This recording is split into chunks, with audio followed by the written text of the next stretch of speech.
এয়া হ'ল নাম গীতৰ মহিমা জিনুমণি বৰুৱা।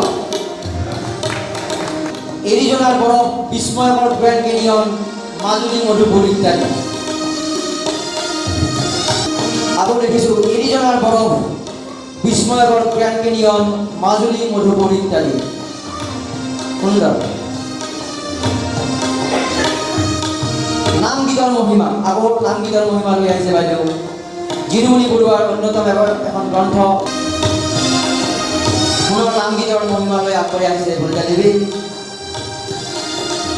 আইনাম, বিয়ানাম, লোকগীত, ফোকগীত ইয়াতে আছে। আকৌ নাম গীতৰ মহিমা। ধন্যবাদ।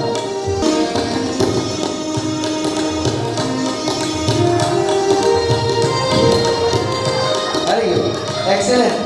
এবাৰ গীতা ভৰালী কিতাপ লৈ আহিছে তেওঁ। এৰিজনাৰ বৰফ, বিস্ময়কৰ গ্ৰেণ্ড কেনিয়ন, মাজুলী মধুপুৰ ইত্যাদি।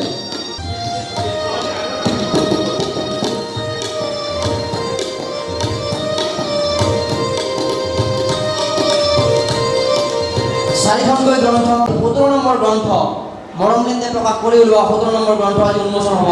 এয়া আমাৰ গীতা ভৰালী বাইদেউ বিশ্বৰ এতিয়ালৈকে বহুত দেশ ভ্ৰমণ কৰিছে আৰু তেওঁৰ বিশেষকৈ তেওঁৰ লেখন যিটো শৈলী, ৰাইটিং ষ্টাইল ইমানেই চমকপ্ৰদ, ইমানেই আশ্চৰ্যকৰ। আপুনি ভাবিব যে সেই গ্ৰন্থসমূহ পঢ়ি থাকিলে, সেই লেখাসমূহ পঢ়ি থাকোঁতে যেন আমেৰিকাখন, এই স্পেইন আপুনি ভ্ৰমণ কৰি আছে। আমি আমন্ত্ৰণ জনাইছোঁ জিনুমণি বৰুৱা, ইণ্ডিয়ান অইলৰ অৱসৰপ্ৰাপ্ত বিষয়া, এগৰাকী লেখিকা। ইতিমধ্যে তেওঁৰ মৰমলেন্দে প্ৰকাশ কৰা এখন গ্ৰন্থ প্ৰকাশ পাইছে আৰু আজি তেওঁৰ জীৱনৰ দ্বিতীয়খন গ্ৰন্থ প্ৰকাশ পাব। জিনুমণি বৰুৱা আমি আমন্ত্ৰণ জনাইছোঁ। আমি উন্মোচন কৰিম আন দুখন গ্ৰন্থ একেলগে। গ্ৰন্থ দুখন আমি প্ৰকাশ কৰা নাই, কিন্তু আমি ভাবোঁ মানুহ আমি স্বাৰ্থপৰ হ'লে নহ'ব যে মৰমলেন্দে প্ৰকাশ কৰিছে কাৰণে আমি আমাৰ কিতাপ উন্মোচন কৰিম, সেইটো নহয়। আমি সকলোকে আদৰি ল'ব বিচাৰিছোঁ ঋণিমণি শইকীয়া মেধি, এগৰাকী চমকপ্ৰদ দক্ষতা থকা এগৰাকী লেখিকা ঋণিমণি শইকীয়া মেধি বাইদেউ। বাইদেউ ক'ত? ঋণিমণি হয় বাইদেউ আহিছে। তিনিগৰাকী নাৰী শক্তি আজি একেলগে, কিন্তু কিতাপ দুখন আমি প্ৰকাশ কৰা নাই বাইদেউ, বেলেগ প্ৰকাশন, কিন্তু আমি সকলোকে আগবঢ়াই নিব বিচাৰিছোঁ, আদৰিব লাগিব। অধিবক্তা পংকজ কলিতা আহিছে, ধন্যবাদ জনাইছোঁ। অবিনাশ আহিছে, সুন্দৰ কথা কয়, ভাল বন্ধু আহিছে, ধন্যবাদ। আৰু আমাৰ ফিৰোজ আছে, আফজল আছে, ধন্যবাদ। এতিয়া আমি এই গ্ৰন্থখন আগবঢ়াই দিম। আমি এতিয়া গ্ৰন্থ উন্মোচনৰ বাবে আগবাঢ়িম।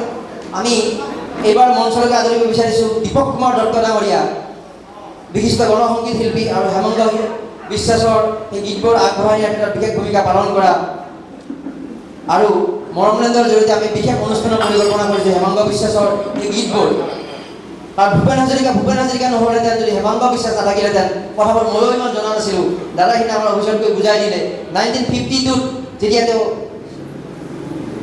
হেমন্ত বিশ্বাসে ভূপেন হাজৰিকাক লৈ আহিলে আৰু ভূপেন হাজৰিকাই এটা মঞ্চ পালে এই গীতবোৰ লিখাৰ জাতি থাকে, তেতিয়া ভূপেন হাজৰিকা হোৱাৰ বাটবোৰ মুকলি হ'ল। আৰু তেনেকৈ কিছুমান কথা লৈ মৰমলেন্দে দাদাৰ লগত লগ হৈ আমি হেমন্ত বিশ্বাসৰ বিশেষ কাৰ্যসূচী গণসংগীতৰ অনুষ্ঠান আমি গীতৰ কৰ্মশালা পাতিম আৰু এয়া ডিচেম্বৰৰ প্ৰথম সপ্তাহত হ'ব। আগতীয়া ঘোষণা। এতিয়া আমি গ্ৰন্থ উন্মোচনৰ মাজলৈ যাওঁ।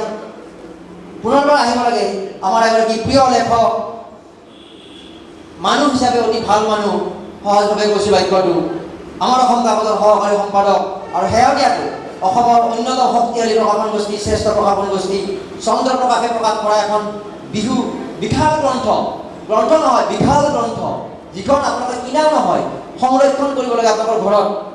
গ্ৰন্থমেলাত গ'লে মনটো শইকীয়াৰ কিতাপখন কিনিবলৈ নাপাহৰিব। বিহু সম্পৰ্কীয় সকলো কথা জানিব, আপোনাৰ বিহু সম্পৰ্কে জানিব লাগে, মনটোতে আহিব লাগে, তাৰ হাত চাপৰি হ'ব লাগে। আমাৰ শেৱালী কলিতা আহিব লাগে।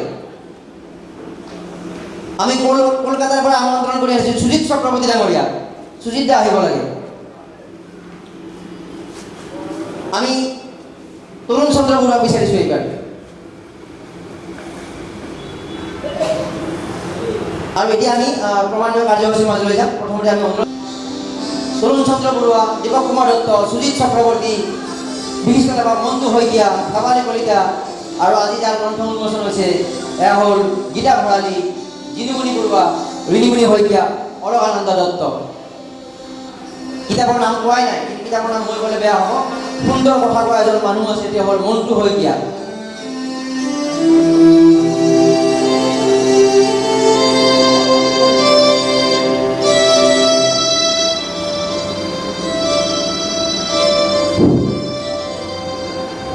আজি এটা বৰ সুন্দৰ দিন যে একেটা মঞ্চতে একেখন প্লেটফৰ্মতে 3খন গ্ৰন্থ উন্মোচন হৈছে।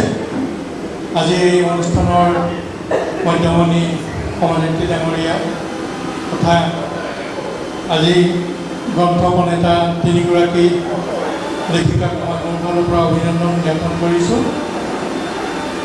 কোৱা হয় গ্ৰন্থৰ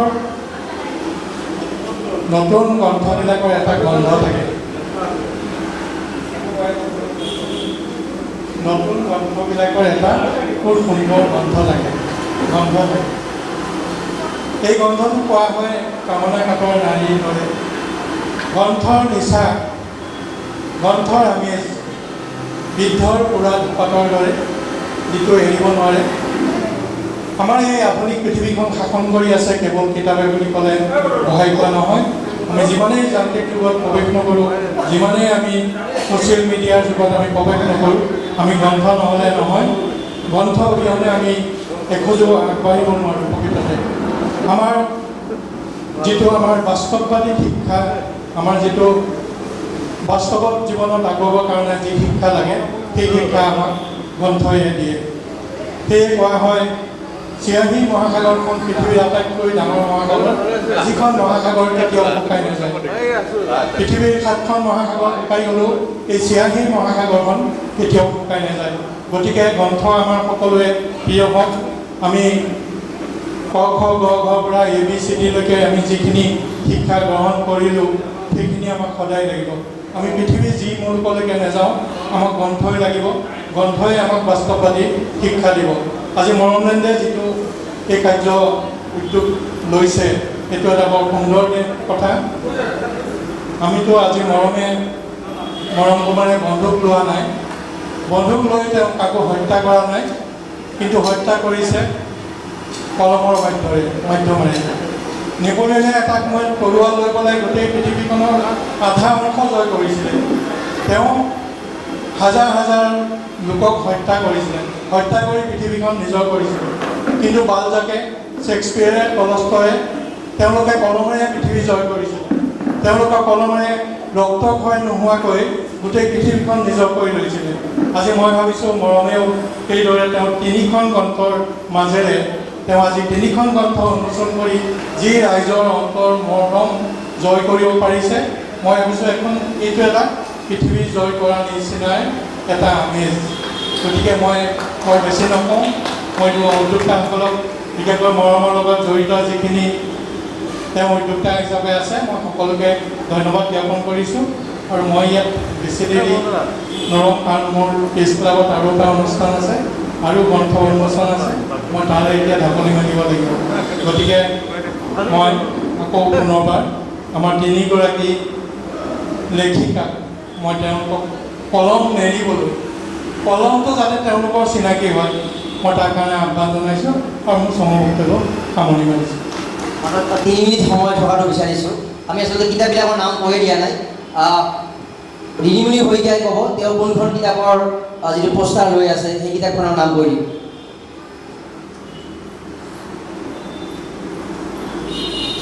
এৰিজনাৰ বৰফ, বিস্ময়কৰ গ্ৰেণ্ড কেনিয়ন, মাজুলী, মধুপুৰ ইত্যাদি। দেশে দেশে নানা ৰূপ, গীতা ভঁৰালী অন্যান্য। আমি দেখুৱাইছোঁ, আপোনাক দেখাই দিওঁ। এৰিজনাৰ বৰফ, আমেৰিকাৰ এখন বিখ্যাত চহৰ। এৰিজনাৰ বৰফ, বিস্ময়কৰ গ্ৰেণ্ড কেনিয়ন, মাজুলী, মধুপুৰ। এই এৰিজনা আৰু এই যিটো গ্ৰেণ্ড কেনিয়ন, এৰিজনাত থকা গ্ৰেণ্ড কেনিয়ন এনেকুৱা এটা আশ্চৰ্যকৰ কোটি কোটি বছৰ পূৰ্বে হোৱা এটা প্ৰাকৃতিক আশ্চৰ্য, আৰু সেইটো দেখি লেখিকা অভিভূত হৈছিলে। আৰু কিমান নিযুত বছৰৰ পিছত এই গ্ৰেণ্ড কেনিয়নৰ সৃষ্টি হৈছিলে। আটাইতকৈ ডাঙৰ কথা এইটোৱে, আমি কিতাপখন যেতিয়া সম্পাদনা কৰি আছিলোঁ বা যেতিয়া আমি তাৰ ৰিডিং কৰি আছিলোঁ, যেন আমিহে গ্ৰেণ্ড কেনিয়ন চাই আছোঁ। গতিকে গীতা ভঁৰালীৰ ভাষাৰ এইটো এটা যাদু, বাইদেউ মই কৈছোঁ ফোনত। আৰু যিগৰাকী DTP কৰি আছিলে, DTP কৰা সেই ছোৱালীজনীয়ে মোক কৈছিলে যে ইমান ধুনীয়া লিখিছে। আমাৰ চহৰতে চিনি পায়, নাগেশ্বৰী প্ৰিণ্টাৰ্ছত তেওঁ DTP কৰে ছোৱালীজনীয়ে। যে যেন মই মানে ইমান ধুনীয়া লিখিছে কেতিয়াও মই এগৰাকী ডিটিপি অপাৰেটৰে কিতাপ এখন দিয়াৰ কাৰণ ডিটিপি কামটো অতি বিৰক্তিকৰ কাম ডিটিপি কামটো বিৰক্তিকৰ কাম কিন্তু তথাপিতো ছোৱালীজনীয়ে কৈছিলে যে ইমান তেওঁৰ লিখাৰ শৈলীটো ভাল তাৰপিছত ময়ো ভাবিলোঁ ময়ো পঢ়িব লাগিল যেতিয়া মই দেখিলোঁ সুন্দৰভাৱে লিখিছে বাইদেউ ধন্যবাদ জনাইছোঁ এতিয়া শেৱালী কলিতাৰ হাতত আন এখন কিতাপৰ কোনখন কিতাপ আপোনাৰ হাতত নাম গীতৰ মহিমা আৰু মোৰ কবিতা লিখিছে জুনিমণি বৰুৱা বাইদেউ অকণ আগলৈকে আহে মানে এয়া হ'ল জিনুমণি বৰুৱা হোৱাটছএপৰ এটা বাইদেউৰ এইখন দ্বিতীয়খন গ্ৰন্থ আৰু বাইদেউৰ গ্ৰন্থখন আজি উন্মোচন কৰিছে আমাৰ বিশিষ্ট ব্যক্তিসকলে এতিয়া বাইদেৱে আসন গ্ৰহণ কৰিব আমি অনুৰোধ জনাম কিতাপ দুখনৰ নামখিনি আমাৰ ৰিণিমণি শইকীয়া বাইদেউ আমি প্ৰকাশন গোষ্ঠীটোৰ নামো কৈ দিছোঁ একো নাই কাৰণ আমি সকলোৰে আগবাঢ়িব লাগিব এইটো Barua offset press and publishers নলবাৰীৰ পৰা প্ৰকাশিত হৈছে কিতাপখন আৰু এই কিতাপ দুখনে আচলতে পুৰস্কাৰ লাভ কৰিছিলে নলবাৰীৰ প্ৰতিযোগিতাত অসম ভিত্তিক প্ৰতিযোগিতাত পুৰস্কাৰ লাভ কৰিছিলে আৰু ৰিণিমণি শইকীয়া মেধিৰ এই পুৰস্কাৰ পোৱা এখন গল্প নামটো কৈ দিয়ক অপৰাহ্নৰ নামধেনু ৰিণিমণি শইকীয়া মেধি গল্প বৰ ধুনীয়াকৈ লিখিছে মই পাঠটোৱে পঢ়িছিলোঁ অকণমান অলপ পিছত পঢ়িম এইটো আমি ৰিণিমণি শইকীয়া কথা আমি ৰাইজৰ আশীৰ্বাদ ল'ব তেওঁক সুন্দৰ কিতাপ এয়া ৰিণিমণি শইকীয়া মেধি এগৰাকী শক্তিশালী গল্পকাৰ শক্তিশালী এইকাৰণে কাৰণ তেওঁৰ যিটো বাক্য গাঁথনি কিমান সংখ্যক গ্ৰন্থ আজি প্ৰকাশ পালে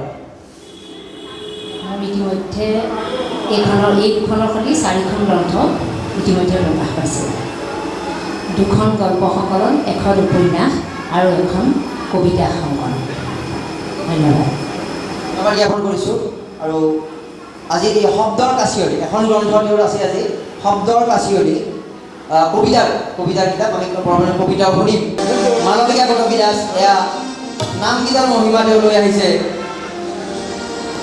এয়া হ'ল নামগীতৰ মহিমা জিনুমণি বৰুৱা সুন্দৰ নন্দিতা গোস্বামী এৰিজনাৰ বৰফ বিস্ময়কৰ গ্ৰেণ্ড কেনিয়ন মাজুলী মধুপুৰ ইত্যাদি গীতা ভঁৰালীৰ অন্যতম সৃষ্টি এৰিজনাৰ বৰফ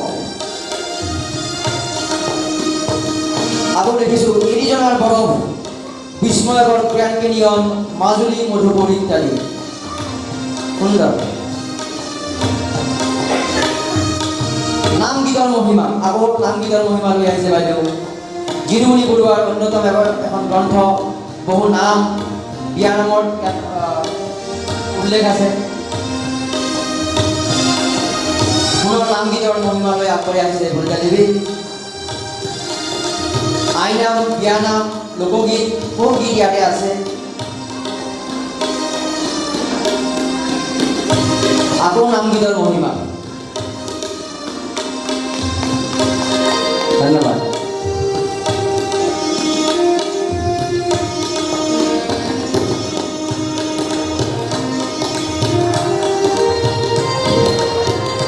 very good excellent thank you এইবাৰ গীতা ভঁৰালী কিতাপ লৈ আহিছে তেওঁ এৰিজনাৰ বৰফ বিস্ময়কৰ গ্ৰেণ্ড কেনিয়ন মাজুলী মধুপুৰ ইত্যাদি আৰু শেষত পুনৰবাৰ একেলগে আগলৈকে আহিব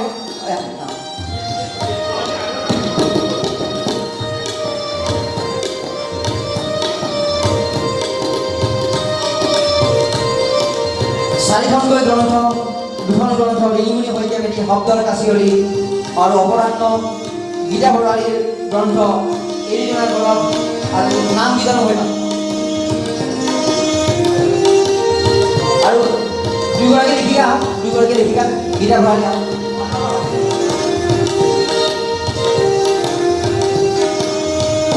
সকলোৰে পৰা আশীৰ্বাদ বিচাৰিছোঁ আৰু কিতাপখন ইতিমধ্যে আমাৰ উপলব্ধ আছে আৰু এই কিতাপখন আপোনালোকে সংগ্ৰহ কৰিব পাৰিব কম মূল্যৰ কিতাপ আৰু অতি আকৰ্ষণীয় দুখন কিতাপ আমি অতি চমুকৈ এষাৰ আপোনাৰ অনুভৱ এই পৰিৱেশটো দেখি কেনেকুৱা লাগিছে? ইমান সাজি কাচি অহা মহিলাই আজি পৰিৱেশটো খুবেই ভাল লাগিছে। মৰম কুমাৰৰ এটা নতুন প্ৰচেষ্টা। আগতে মোৰ কেইবাখনো কিতাপ উন্মোচন হৈছে প্ৰেছ ক্লাবত, কিন্তু এনেকুৱা পৰিৱেশত নহয়। আজি এটা নতুন ধৰণৰ পৰিৱেশ পাইছোঁ, ভাল লাগিছে। জিনু বাইদেৱে অতি আকৰ্ষণীয় কিতাপ এখন প্ৰস্তুত কৰিছে, নাম গীতৰ মহিমা। তো বিয়া নাম, আই নাম, আজি লাষ্টগেট নামঘৰত ডেমক্ৰেচি লাইফে 25 বছৰৰ এটা প্ৰথম অনুষ্ঠান বৰ ব্যতিক্ৰমী হিচাপে উদযাপন কৰি আছে। আৰু এই অনুষ্ঠানত মোৰ এখন কিতাপ উন্মোচন হৈছে, গীত নামৰ মহিমা আৰু কবিতা। আচলতে আমি আইনাম আৰু বিয়ানামবিলাক নাইকিয়া হৈ গৈছে। সেই সূত্ৰৰে মই পুৰণি বিয়ানাম আৰু আইনাম আৰু মোৰ কোনোবা পুৰণা এখন বহীৰ পৰা কিছুমান গীত মাত সংগ্ৰহ কৰি ৰাইজলৈ প্ৰেৰণ কৰিছোঁ, যাতে আমি নাৰীবিলাক ঘৰত বহি নাথাকি হাতত কলম কাগজ লৈ আগবাঢ়িব লাগে। যেনেকৈ আমি কওঁ আকৌ যাব লাগে শৰাই ঘাটলৈ, আমি আকৌ কলম কাগজ হাতত লৈ আগবাঢ়িম। নাৰীসকলক বিশেষকৈ আহ্বান কৰোঁ, মৰম কুমাৰে যিখিনি মৰম দিছে, মৰম লেণ্ডৰ যোগেদি আমি আগবাঢ়িছোঁ।